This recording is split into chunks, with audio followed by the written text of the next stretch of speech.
anger. Oh my God. Sa galit mo. Parang saya-saya lang natin biglang. Actually, yung galit kasi strong word. So, siguro start natin sa inis. Oh. Okay. Ano nakaka-trigger sa inis mo? Ako na, simulan ko na? Go. Hindi, diretso na tayo galit. O sige boy, ano kumukuha ako sisi? Hindi, isa sa mga... Minsan nagagalit ako kapag may problema tapos nagsisisihan.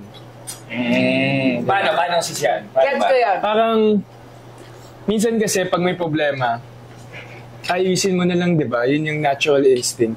Parang isipin mo na lang yung solusyon.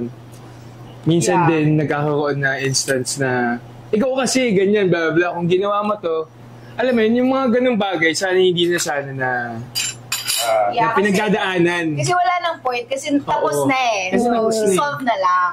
Tama. Ang dami niyan, ha?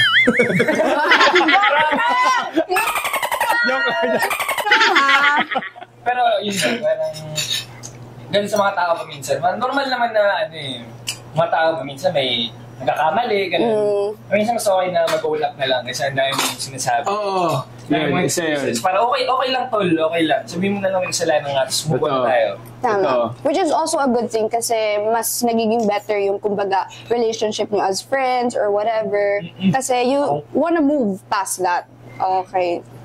Tama. Ako, connected dyan siguro. Like, gets ko na, syempre lahat naman tayo nagkakamali. Ako din naman nagkakamali palagi. Pero hindi ko mapigilan and I'm working on it. Natitrigger ako yung inis ko or anger ko minsan kapag yung parang paulit-ulit akong tinatanong with a certain thing. Parang para sa akin, di ba may kasabihan na there are no stupid questions. Sa akin meron. Minsan ganon, may ganon ako na parang common sense eh. Alam mo, minsan na-experience din ako dyan na minsan kapag kunwari, alam mong medyo yung tao na yon may sakit siyang ganon. Mabilis ako mainis. Di ba? Pero pag alam mo na, di ba? Oo, pag alam mo na, pero pag kunwari, yung isang tao, parang, first time mo lang makilala, gano'n. Parang hindi naman siya masyado nakakainis. Gets ko naman. Oo. Pero kapag kilala mo na, tapos parang, alam mo na to eh. Alam mo na dapat to eh. Yung mga nasa klase, bring out 1 half sheet of paper, 1 half ma'am. Lengthwise or crosswise?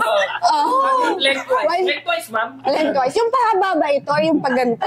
Okay. Yun yung nakakainis. Diba? Nag-inis sila ako, kaya kami friends. Yeah. Tama. Ikaw, Yes, chess case. Ako, simple lang. Yung kapag naiinis ako or nagagalit ako, kapag yung isang tao na either nakamit ko lang or kakilala ko na, yung walang respeto sa akin. Yung talagang binabastos ako in a way. Example. Yung nabastos, check. Or dinidisrespect. Let's say, for example, Jack.